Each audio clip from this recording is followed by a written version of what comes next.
Assalamualaikum everyone, I'm Kifa Jan, a class 10 student, and today I'll be your one-day teacher of chemistry. And today I will teach you the first chapter, a subtopic from a first chapter of chemistry, chemical reactions and equations. The subtopic I will be teaching is types of chemical reactions. So let's start. First, before jumping straight onto the types of chemical reactions, let us understand what a chemical reaction is.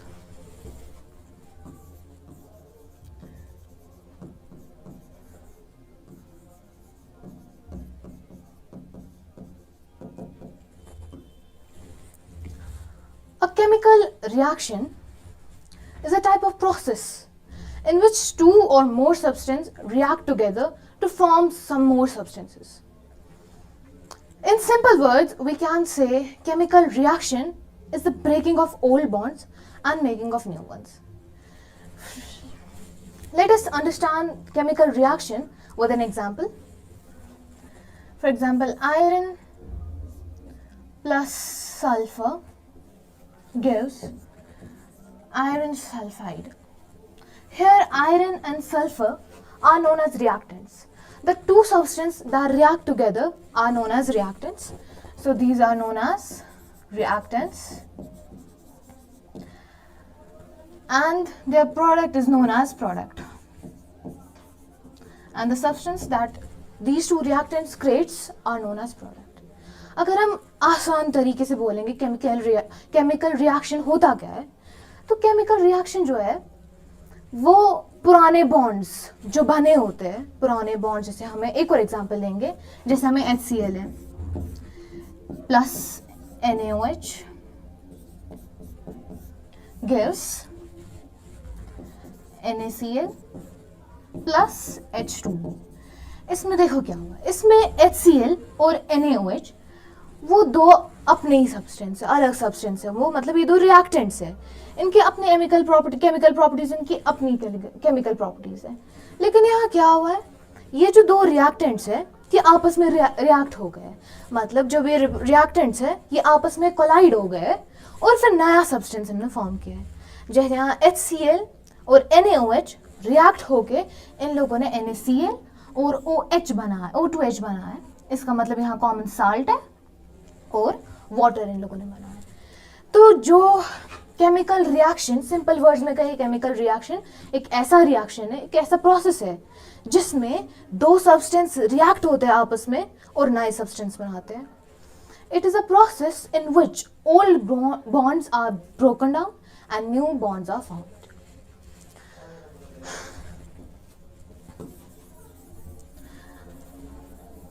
So let's start with our first type of chemical reaction, that is combination reaction.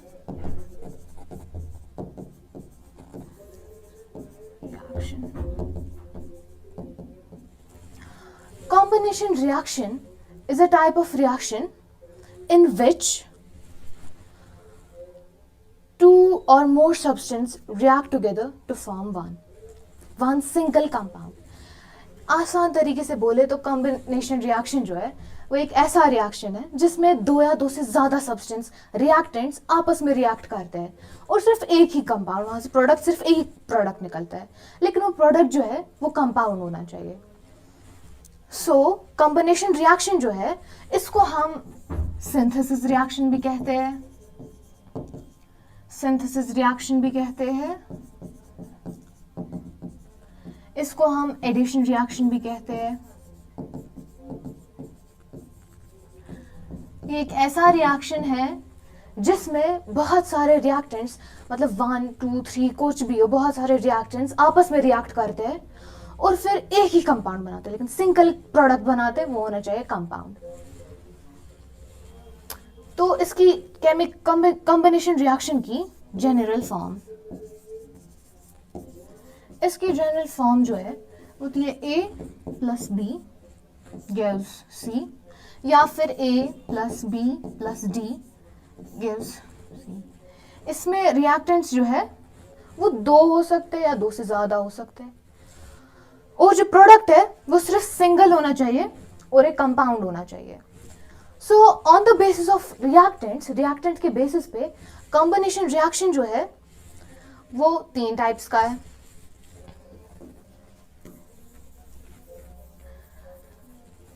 तो इसकी पहली type जो है वो होता है जब element reacts with element. जब एक एलिमेंट दूसरे एलिमेंट के साथ रिएक्ट हो जाता है. फॉर एग्जाम्पल हमें पास है मैग्नीशियम,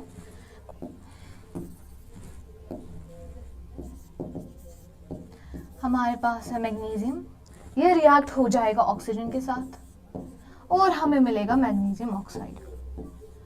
इसमें क्या हुआ है, इसमें एक एलिमेंट दूसरे एलिमेंट के साथ रिएक्ट हो गया है और इन्होंने एक कंपाउंड बनाया है, लेकिन एक सिंगल कंपाउंड बनाया है. फिर दूसरा है on the basis of reactants पे है ये, ऑन बेसिस रिएक्टेंट्स. पहले होता है एलिमेंट रिएक्ट्स विद एलिमेंट. जब एलिमेंट एलिमेंट के साथ रिएक्ट होगा, उसके एग्जांपल हमने दी, वह है magnesium reacts with oxygen and gives magnesium oxide. दूसरा है हमारा एलिमेंट रिएक्ट्स विद कंपाउंड.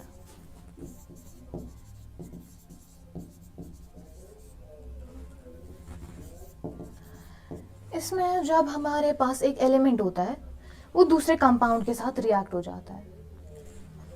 जैसे हमारे पास है zinc plus copper sulphate gives, ये हमें देता है, ये केमिकल नहीं है. इसकी एक एग्जांपल अगर हम दे वो होगा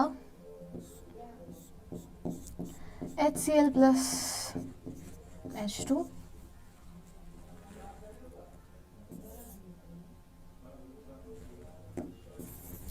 इसकी एक एग्जांपल छोड़ देते हैं. फिर हमारे pass on the basis of reactants पे पहले हमारा है एलिमेंट रिएक्ट विद एलिमेंट, फिर दूसरा है एलिमेंट रिएक्ट विद कंपाउंड, और फिर तीसरी जो है वो होता है एलिमेंट, नहीं वो होता है कंपाउंड reacts with compound.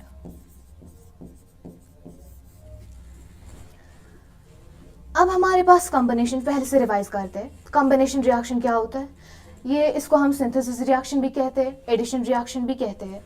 ये एक ऐसा रिएक्शन है जिसमें दो या दो से ज़्यादा एलिमेंट्स कम रिएक्ट करते हैं, आपस में कोलाइड होते हैं या फिर रिएक्ट होते हैं और एक सिंगल कंपाउंड बनाते हैं. और इसकी जनरल फॉर्म जो होती है वो है A प्लस बी ये C, या फिर A plus B plus C. फिर इसकी जनरल फॉर्म ऐसी है. लेकिन on the basis of reactants कितने हैं इस कॉम्बिनेशन रिएक्शन में, वो 3 टाइप्स के. जब एलिमेंट रिएक्ट होता है एलिमेंट के साथ, फिर दूसरा है जब एलिमेंट रिएक्ट होता है कंपाउंड के साथ, और तीसरा है जब कंपाउंड रिएक्ट होता है कंपाउंड के साथ. लेकिन कॉम्बिनेशन रिएक्शन में एक चीज़ याद रखनी है कि ये जब भी कुछ भी, जब एलिमेंट रिएक्ट होता है एलिमेंट के साथ या फिर जब एलिमेंट रिएक्ट होता है कंपाउंड के साथ, जो भी इनका प्रोडक्ट होता है ना वो सिर्फ कंपाउंड होता है और एक सिंगल सब्सटेंस होता है.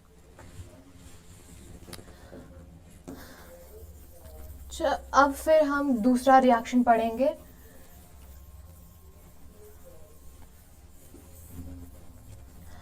दूसरा रिएक्शन है डिकम्पोजिशन रिएक्शन.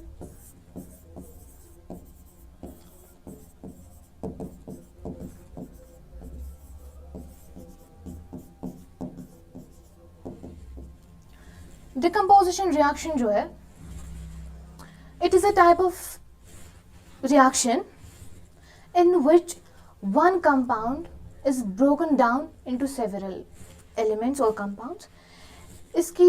इसको हम रिवर्स ऑफ सिंथेसिस रिएक्शन भी कह सकते हैं. जैसे हमने कॉम्बिनेशन रिएक्शन में पढ़ा कि इसमें हमें दो या दो से ज़्यादा सब एलिमेंट्स चाहिए ताकि वो रिएक्ट करे और फिर एक सिंगल कंपाउंड बने. ये उसी का रिवर्स है. इसमें क्या होता है, इसमें जो रिएक्टेंट होता है ना वही एक होना चाहिए, बाकी का प्रोडक्ट बहुत सारे होने चाहिए. इसकी जो जनरल फॉर्म है वो है A gives C plus B plus D, ये इसकी जनरल फॉर्म है। और डिकम्पोजिशन रिएक्शन जो है उसको हम रिवर्स ऑफ सिंथेसिस रिएक्शन भी कह सकते हैं, सिंथेसिस रिएक्शन, क्योंकि हमने यहाँ देखा कि कॉम्बिनेशन रिएक्शन में इसको सिंथेसिस रिएक्शन भी कहते हैं, इसलिए हम इसको रिवर्स ऑफ सिंथेसिस रिएक्शन कहते हैं। कॉम्बिनेशन रिएक्शन में इसमें दो से ज़्यादा सब्सटेंस रिएक्ट होते हैं और एक बनाता है, और इसमें इसका ये रिवर्स होता है, इसमें एक हो जाता है रिएक्ट और वो अपने दूसरे में देते हैं। अब डिकम्पोजिशन रिएक्शन में ये सोचने की बात है कि एक जो है कंपाउंड वो खुद ही रिएक्ट तो हो नहीं सकता, उसको कुछ चाहिए जिससे वो रिएक्ट हो, जिससे वो कोलाइड हो जाए और फिर अलग अलग सब्सटेंस में निकले। तो डिकम्पोजिशन रिएक्शन हमें तीन टाइप्स के है। पहला वाला टाइप जो है वो है थर्मल डिकम्पोजिशन।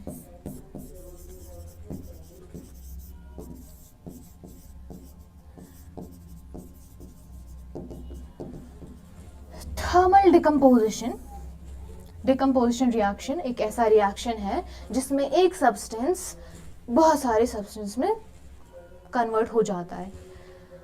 तो ये जो है एक सब्सटेंस हमने कन्वर्ट किया दूसरे सब्सटेंस में, ये मत खुद ही अब कन्वर्ट होगा, इसको कुछ ऐसा होना चाहिए, सोर्स होना चाहिए, कुछ एनर्जी ऐसी आनी चाहिए इसको कि ये आपस में खुद ही अपने आप को ब्रेक डाउन करे और दूसरे सब्सटेंस में गिरे। तो इसकी वजह से डिकम्पोजिशन रिएक्शन जो है वो तीन टाइप्स के हैं। पहला है थर्मल डिकम्पोजिशन। थर्मल डिकम्पोजिशन है, इसमें हम हीट यूज करते हैं, इसमें हम एक कंपाउंड को ब्रेक करने के लिए हीट यूज करते हैं। Thermal decomposition, it is a type of decomposition in which we use heat energy to break down the compound. For example CaCO3 calcium carbonate, ये हमने ब्रेक डाउन किया थ्रू थर्मल डिकम्पोजिशन, इसको हमने heat supply की और फिर इसको break down किया हमने CaO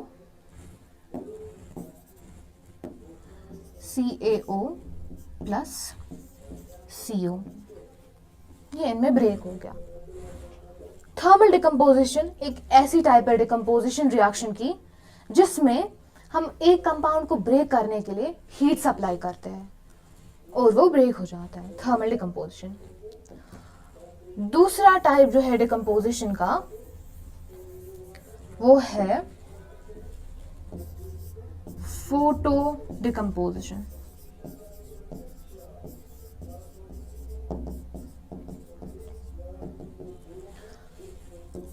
दूसरा type photo decomposition. Photo decomposition is a type of decomposition reaction in which we supply sunlight to break down the bonds. इसमें हम क्या करते हैं, इसमें हम सनलाइट का यूज करते हैं ताकि वो बॉन्ड्स को ब्रेक करे। जैसे हमें यहाँ एक सब्सटेंस होगा और उसको हमें ब्रेक करना है, तो इस सब्सटेंस को ब्रेक करने के लिए हमें ज़रूरी है कि हम सनलाइट यूज़ करें ताकि वो ब्रेक हो जाए। तो हम इसमें हम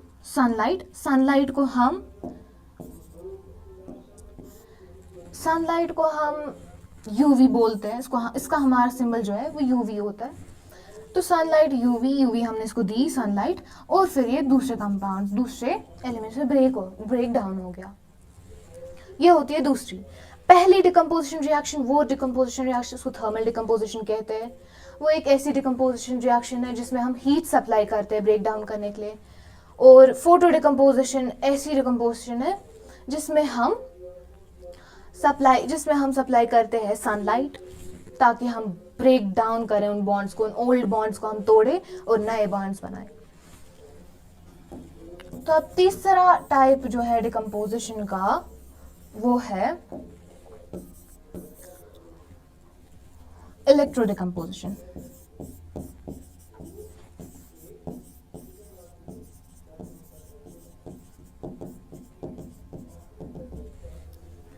तो इलेक्ट्रो डिकम्पोजिशन एक ऐसे टाइप है डिकम्पोजिशन का जिसमें हम इलेक्ट्रिसिटी देते हैं। इन टर्म्स ऑफ एनर्जी हम इलेक्ट्रिसिटी देते हैं ताकि वो ओल्ड बॉन्ड्स टूट जाए और नए बॉन्ड्स बनाए। फॉर एग्जाम्पल देखो इनके नाम से हमें पता चल रहा है, इलेक्ट्रो मतलब इलेक्ट्रिसिटी, थर्मल मतलब हीट, फोटो जैसे हम फोटो यूज़ करते फोटोसिंथेसिस जैसे, वैसे ही हमारा फोटो है वो है हमारा सनलाइट। तो इलेक्ट्रो डिकम्पोजिशन में हम इलेक्ट्रिसिटी यूज़ करते हैं। जैसे हमारा है फोटोलिसिस ऑफ वाटर जो है, फोटोलिसिस ऑफ वाटर वो हमारा इलेक्ट्रो डिकम्पोजिशन ही है। जैसे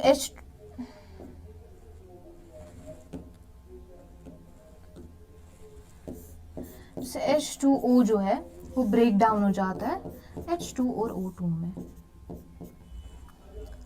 और हम इसकी जो इलेक्ट्रो डिकम्पोजिशन है इसकी जो साइन हम लेते हैं वो होता है E माइनस। तो हमारा फोटोलिसिस ऑफ वाटर जो है उसमें हम इलेक्ट्रो डिकम्पोजिशन होता है, उसमें पहले इलेक्ट्रो डिकम्पोजिशन होता है, उसमें हम इलेक्ट्रिसिटी देते हैं और फिर जो H2O वाटर जो है उसको हम ब्रेक डाउन करते हैं into H2 and O2।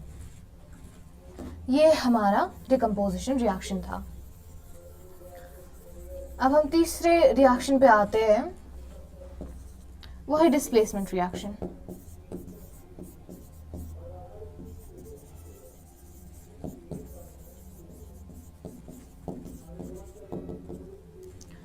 Displacement reaction is a type of reaction in which, ये एक ऐसा रिएक्शन है जिसमें हम एक कंपाउंड, एक अगर कंपाउंड होगा तो हम उसकी पार्टनर्स एक्सचेंज करते हैं फ्रॉम इट्स, अगर एक जैसे for example it's a type of reaction in which a more reactive element जो होता है वो दूसरे लेस रिएक्टिव एलिमेंट को डिस्प्लेस करता है फ्रॉम इट्स साल्ट सोल्यूशन। इसका मतलब है जैसे हमारे पास एक एलिमेंट होगा वो बहुत ज़्यादा रिएक्टिव होगा और दूसरा एलिमेंट होगा वो अपने साल्ट सोल्यूशन के साथ होगा लेकिन वो इतना रिएक्टिव नहीं होगा। वो क्या करेगा, जो ये एलिमेंट हमारे पास वो इस एलिमेंट को रिप्लेस करेगा और खुद उसके साल्ट सोल्यूशन के साथ रहेगा। जो इससे इसकी हमें एक एक्टिविटी और रिएक्टिविटी लिस्ट आती है वो पहले हम लिखेंगे, उससे हमें पता चलेगा कि मोर रिएक्टिव एलिमेंट कौन सा है और लेस रिएक्टिव एलिमेंट कौन सा है। सबसे पहले हमारा पोटाशियम, फिर सोडियम, फिर calcium, magnesium, aluminium, zinc, iron,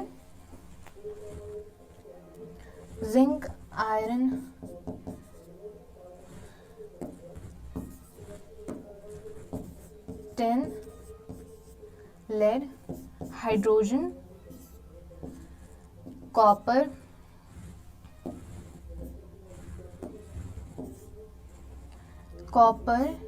mercury, silver, gold और प्लैटिनम। ये हमारा एक्टिविटी और रिएक्टिविटी लिस्ट इसको हम कहते हैं। इससे हमें पता चल जाता है कि सबसे ज़्यादा रिएक्टिव कौन सा है। इस टेबल में हमें सबसे ज़्यादा रिएक्टिव जो है वो है पोटाशियम। पोटाशियम सबसे ज़्यादा रिएक्टिव और लेस रिएक्टिव मेटल जो है वो है प्लैटिनम। इस रिएक्टिविटी लिस्ट में हमें सारे मेटल्स देखे लेकिन सिर्फ एक ऐसा है जो है हाइड्रोजन, जो मेटल नहीं है, ये एक नॉन मेटल है, बाकी सारे मेटल्स हैं। तो डिस्प्लेसमेंट रिएक्शन की एक एग्जांपल हम देते हैं, जैसे है zinc plus copper sulphate gives, देखो अब यहाँ हमें एक रिएक्शन देके है जिंक और कॉपर सल्फेट का। इसमें क्या है, हमें देखना है कि ये जो कॉपर है, यहाँ जो ये कॉपर है ये जिंक से ज़्यादा रिएक्टिव है या लेस रिएक्टिव है। तो जिंक हमारा आता है 6 नंबर पे और जो कॉपर है वो बहुत लास्ट में आता है। तो हमारा जिंक जो है ना, जिंक जो है वो बहुत ज़्यादा रिएक्टिव है कॉपर से। तो जिंक क्या करेगा, ये कॉपर को रिप्लेस करेगा इसके साल्ट सोल्यूशन से। फिर हमें यहाँ लिख सकते हैं, हम लिखेंगे जिंक ये कॉपर को रिप्लेस करेगा और खुद इसकी जगह आएगा, वो हो जाएगा जिंक SO4 प्लस कॉपर फिर अलग निकल जाएगा कॉपर।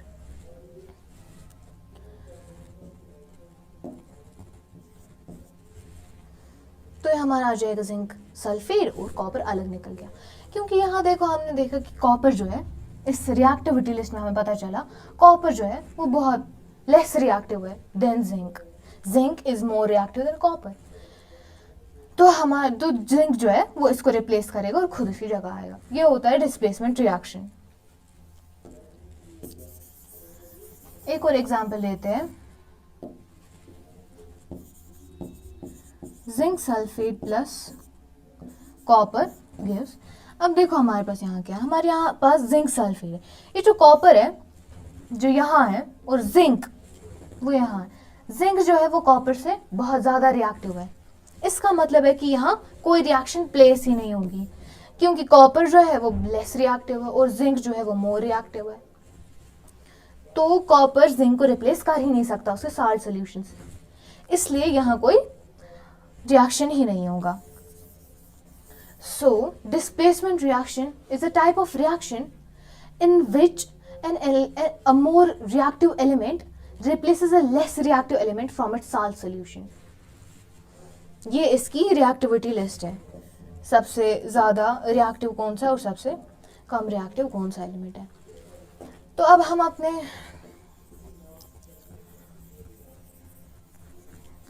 हम अपने 30 जो थे इस पे आएंगे रिएक्शन पे, वो है डबल डिस्प्लेसमेंट.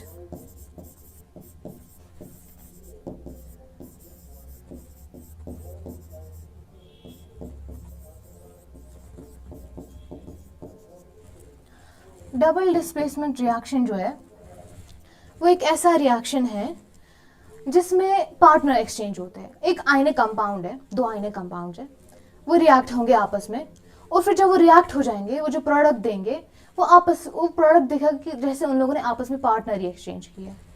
एग्जाम्पल जैसे देते हैं, इसकी एक जनरल फॉर्म जो है वो है AB प्लस CD.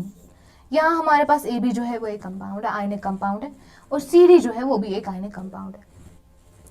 ये दो आपस में रिएक्ट हो जाएंगे, यहाँ हमारे पास A प्लस है और B माइनस, C पॉजिटिव और D नेगेटिव. तो यहाँ ये जो आयनिक कंपाउंड्स वो कंपाउंड्स होते हैं जिनके ऊपर चार्ज होता है.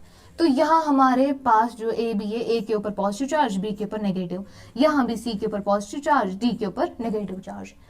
तो अब ये दो जो है ये अब रिएक्ट हो जाएंगे आपस में, ये रिएक्ट हो गए.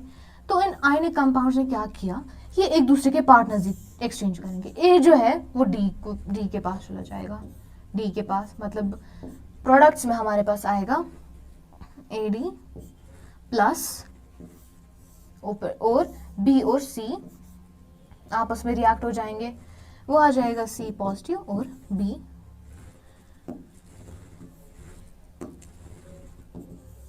नेगेटिव. ये होता है double displacement reaction. Double displacement reaction एक ऐसा रिएक्शन है जिसमें दो आयनिक कंपाउंड होते हैं, अपने आयनिक कंपाउंड होते हैं, वो दोनों एक दूसरे के साथ रिएक्ट हो जाते हैं और फिर वो प्रोडक्ट्स बनाते हैं बाय एक्सचेंजिंग देयर पार्टनर्स. यहाँ A और B पार्टनर्स थे और यहाँ C और D पार्टनर्स थे. ये दोनों आपस में रिएक्ट हो गए, इन लोगों के ऊपर चार्ज भी था प्लस और नेगेटिव का, ये दोनों आपस में रिएक्ट हो गए और इन लोगों ने जो प्रोडक्ट दिया वो हमें दिखता है कि आपस में पार्टनर ही एक्सचेंज किए इन लोगों ने. अब सवाल होता है कि पार्टनर क्यों एक्सचेंज होते हैं. एक एलिमेंट को हमें स्टेबल बनाना है, स्टेबल रहने के प्लस हमें प्लस और पॉजिटिव और नेगेटिव होना चाहिए, वो स्टेबल ही है. लेकिन यहाँ अब इन लोगों ने पार्टनर क्यों एक्सचेंज किया, इसका आंसर है कि जो ये एलिमेंट जो है, एलिमेंट चाहता है कि वो बहुत ज़्यादा स्टेबल हो जाए. हर एक एलिमेंट यही चाहता है कि वो स्टेबल हो जाए. और कोई अब बोलेगा अब स्टेबल है इसके साथ, A B के साथ स्टेबल है, लेकिन he wants to be more stable. तो इसने क्या देखा, इसने देखा D के साथ मैं ज़्यादा स्टेबल बन रहा हूँ एज कम्पेयर टू B, तो ये D के साथ हो गया. और C ने देखा कि मैं B के साथ ज़्यादा स्टेबल हो रहा हूँ, तो वो B के साथ चला गया. ये हमारा होता है डबल डिस्प्लेसमेंट रिएक्शन. अब जो डबल डिस्प्लेसमेंट रिएक्शन जो है इसके दो टाइप्स है.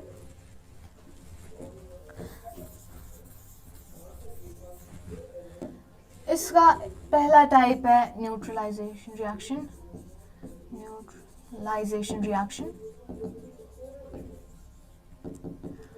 Neutralization reaction is a type of double displacement reaction in which an acid reacts with base. ये जो रिएक्शन है इसमें इतना याद रखना है कि इसमें अगर रिएक्ट हो रहे हैं दो कंपाउंड, वो होना चाहिए, एक होना चाहिए एसिड, दूसरा होना चाहिए बेस, तभी वो रिएक्ट होंगे. और जब एसिड और बेस आपस में रिएक्ट हो जाएंगे वो हमें देता है साल्ट और वाटर हमें देता है. It's a type of double displacement reaction in which an acid and base reacts together to form salt and water. Example, HCl, ये हमारे पास एक एसिड है, ये रिएक्ट हो जाता है NaOH जो हमारे पास एक बेस है, ये आपस में रिएक्ट होता है और हमारे पास मिलता है NaCl और H2O. इसमें एक एसिड रिएक्ट हो गया है बेस के साथ और हमें साल्ट और वाटर दिया है. Neutralization reaction is a type of double displacement reaction in which an acid and base reacts together to form salt and water. ये हमने जैसे एग्जाम्पल यहाँ दी, यही याद रखनी है, इससे हमें याद रहेगा. डबल डिस्प्लेसमेंट रिएक्शन जो है उसका दूसरा टाइप है, उसको हम बोलते हैं प्रेसिपिटेशन रिएक्शन.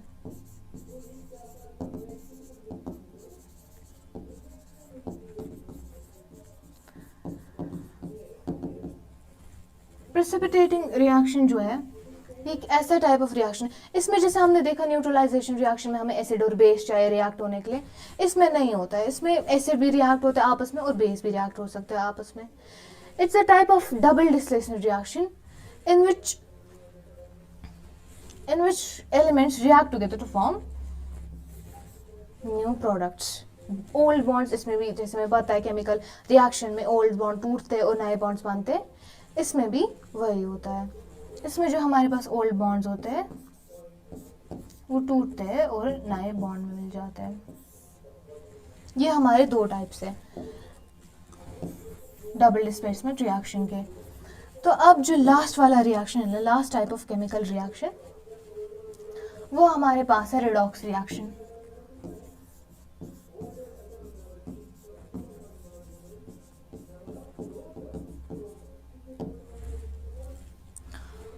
रेडॉक्स रिएक्शन, ये जो टर्म रेडॉक्स है ना, ये दो, इन टर्म रेडॉक्स हमारे पास दो आते हैं चीज़, एक आता है रेड और आता है ऑक्स. यहाँ जो रेड है ना, ये रेड स्टैंड होता है रिडक्शन के लिए, और जो ऑक्स है वह हमें होता है ऑक्सीजन के लिए, ऑक्सीडेशन के लिए, ऑक्सीडेशन के लिए. In redox reaction, in term redox, red stands for reduction and ox stand for oxidation. जब भी हम कुछ सुनते हैं ना redox reaction इसमें होता है, तो इसका मतलब है कि reduction और oxidation दोनों हो रहे हैं वहाँ. तो इसकी वजह से हम redox reaction इसका नाम रखते हैं. जब ये दो reactions simultaneously हो जाते हैं तो हम इसको redox reaction कहते हैं. तो हम इसको redox reaction कहते हैं. अब जो redox reaction है उसके दो कॉन्सेप्ट्स हैं. पहला है हमारा ओल्ड कॉन्सेप्ट हाइड्रोजन और ऑक्सीजन का, और नया कॉन्सेप्ट मॉडर्न कॉन्सेप्ट का कहते हैं. ओल्ड जो कॉन्सेप्ट है, old concept of redox reaction,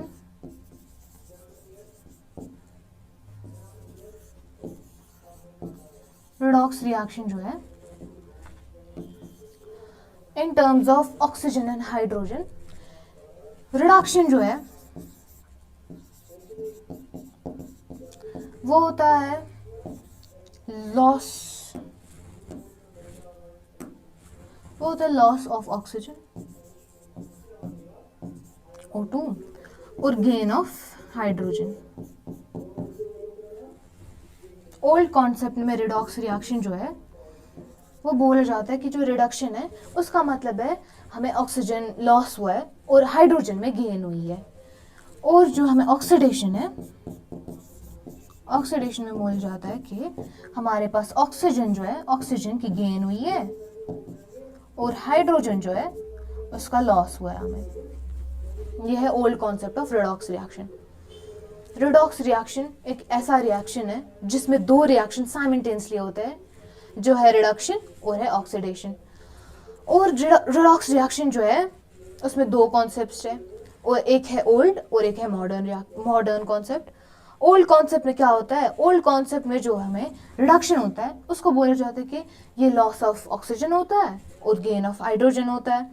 oxidation में क्या कहा जाता है, ऑक्सीडेशन में कहा जाता है ये गेन ऑफ ऑक्सीजन होता है और लॉस ऑफ हाइड्रोजन होता है। यह है old concept of redox reaction. अब इस रिडॉक्स रिएक्शन में एक एग्जाम्पल लेते हैं, जैसे हमारे पास example Mg plus O2 magnesium plus oxygen gives MgO।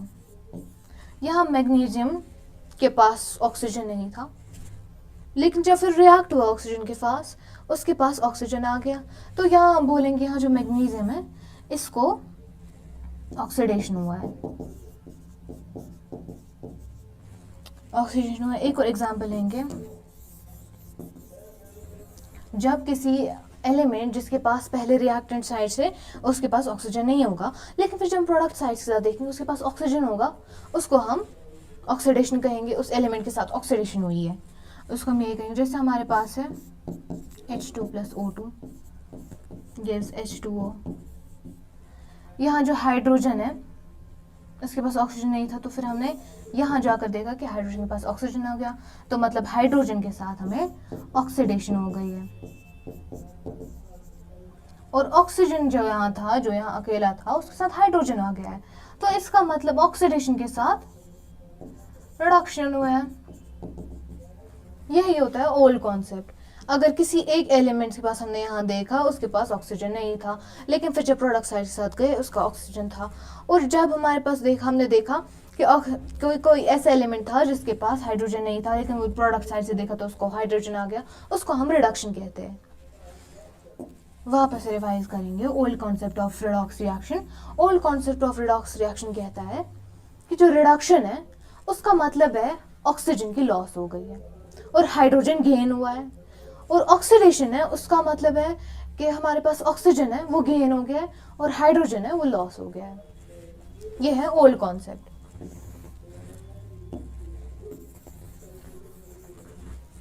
अब हम मॉडर्न कॉन्सेप्ट देखते हैं।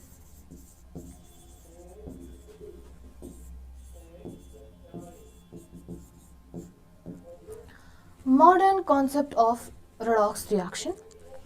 Modern concept of redox reaction कहता है कि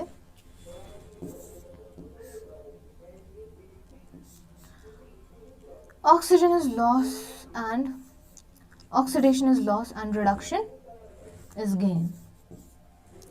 ऑक्सीजन जो है वो हमारा लॉस होता है। लॉस इन, जब हम बोलेंगे ना एक एलिमेंट रिएक्ट हो गया और फिर वहां से गए, उसके साथ लॉस हो गया, इलेक्ट्रॉन्स लॉस हो गए, तो हम बोलेंगे उसके साथ ऑक्सीडेशन हुए हैं।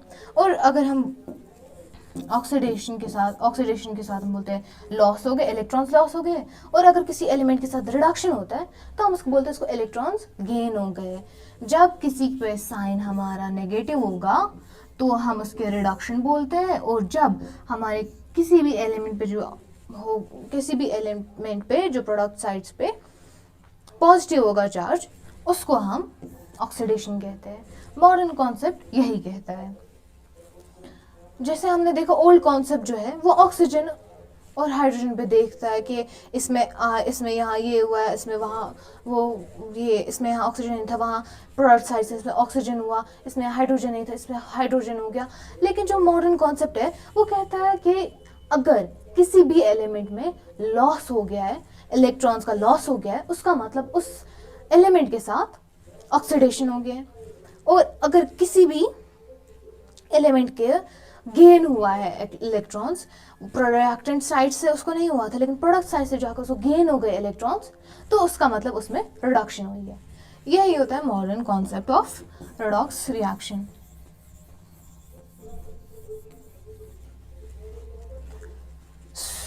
अब हम वापस से रिवाइज करते हैं। हमने पहले पढ़ा केमिकल रिएक्शन क्या होता है। A chemical reaction is a process in which old bonds are broken and new bonds are found. इसमें पुराने बॉन्ड्स जो होते हैं वो तोड़े जाते हैं और नए बॉन्ड्स बनते हैं। जैसे पुराने बॉन्ड्स में अपनी केमिकल प्रॉपर्टीज होती है, वो तोड़ते हैं और फिर नए बॉन्ड्स बनाते हैं, उसमें अलग केमिकल प्रॉपर्टीज होती है। फिर केमिकल रिएक्शन के जो है वो 5 टाइप्स है। पहला है कॉम्बिनेशन रिएक्शन। कॉम्बिनेशन रिएक्शन एक ऐसा रिएक्शन है जिसमें 2 या 2 से ज़्यादा एलिमेंट्स आपस में रिएक्ट हो जाते हैं और कंपाउंड बनता है। इसमें ज़रूरी है कि जो प्रोडक्ट है वो सिर्फ कंपाउंड हो। और कॉम्बिनेशन रिएक्शन है on the basis of reactants. Combination reaction जो है वो 3 टाइप्स के हैं। जब एलिमेंट रिएक्ट होता है एलिमेंट के साथ, दूसरा जब एलिमेंट रिएक्ट होता है कंपाउंड के साथ, और तीसरा जब कंपाउंड रिएक्ट होता है कंपाउंड के साथ। फिर हमारा दूसरा रिएक्शन है वो है decomposition reaction. Decomposition reaction reverse of combination reaction भी कह सकते हैं, क्योंकि इसमें एक कंपाउंड होता है जो ब्रेक डाउन होता है बाकी सब्सटेंस में। डिकम्पोजिशन रिएक्शन जो है वो तीन टाइप्स के, हमने फर्दर तीन टाइप्स से देखे। एक एलिमेंट तो खुद ही, एक कंपाउंड अपने आप को खुद ब्रेक नहीं कर सकता, उसको कुछ ऐसा एनर्जी चाहिए ताकि वो अपने आप को तोड़े और अलग अलग सब्सटेंस में बांट। तो इसमें तीन टाइप्स है। थर्मल डिकम्पोजिशन जो हमें हीट, थर्मल डिकम्पोजिशन मतलब हीट एनर्जी सप्लाई हुई है। फोटो डिकम्पोजिशन मतलब हमें सनलाइट यूज हुई है। और हमारे पास है इलेक्ट्रो डिकम्पोजिशन, इसका मतलब है इलेक्ट्रिसिटी यूज हुई है। फिर डिकम्पोजिशन रिएक्शन के बाद हमें है डिस्प्लेसमेंट रिएक्शन। डिस्प्लेसमेंट रिएक्शन एक ऐसा रिएक्शन है जिसमें अ मोर रिएक्टिव एलिमेंट, जो बहुत ज़्यादा रिएक्टिव एलिमेंट होगा, वो किसी लेस रिएक्टिव एलिमेंट को उसके साल्ट सोल्यूशन के साथ रिप्लेस करेगा। साल्ट सोल्यूशन को रिप्लेस करेगा, वो होता है हमारे पास डिस्प्लेसमेंट रिएक्शन। इसकी हमने रिएक्टिविटी लिस्ट भी देखी और एक्टिविटी लिस्ट भी देखी। और हमारे पास है फिर double displacement reaction. Double displacement reaction एक ऐसा रिएक्शन है जिसमें दो आयनिक कंपाउंड होंगे, वो जब आपस में रिएक्ट होंगे और फिर वो अपने पार्टनर्स चेंज करेंगे, प्रोडक्ट साइड से अपने पार्टनर चेंज करेंगे टू बी मोर स्टेबल। देखो अब क्या, इसमें दो आयनिक कंपाउंड होते हैं, वो आपस में रिएक्ट होंगे और फिर वो अपने पार्टनर्स एक्सचेंज करेंगे ताकि वो बहुत ज़्यादा स्टेबल हो जाए। फिर हमारे पास लास्ट है वो है रिडॉक्स रिएक्शन। हमने देखा इसमें रिडॉक्स रिएक्शन में रेड होता है stand for reduction and ox stands for oxidation. इसमें भी हमने देखा रिडक्शन, ओल्ड कॉन्सेप्ट, इसमें हमने ओल्ड कॉन्सेप्ट देखा और देखा मॉडर्न कॉन्सेप्ट। इसमें हमने ओल्ड कॉन्सेप्ट और मॉडर्न कॉन्सेप्ट देखा। ओल्ड कॉन्सेप्ट में हमने देखा कि इसमें बोला जाता है रिडक्शन जो है वो मतलब लॉस ऑफ ऑक्सीजन और गेन ऑफ हाइड्रोजन होता है, और ऑक्सीडेशन जो होता है वो है gain of oxygen and loss of hydrogen होता है। मॉडर्न कॉन्सेप्ट में देखा हमने ऑक्सीडेशन होता है जब हमें लॉस ऑफ इलेक्ट्रॉन्स होता है, और रिडक्शन कहते हैं जब हमें गेन ऑफ इलेक्ट्रॉन्स होता है। तो ये था आज का मेरा टॉपिक, और हमने सब टाइप ऑफ केमिकल रिएक्शन जो है वो हमने सब पढ़े। और thank you for watching, thank you.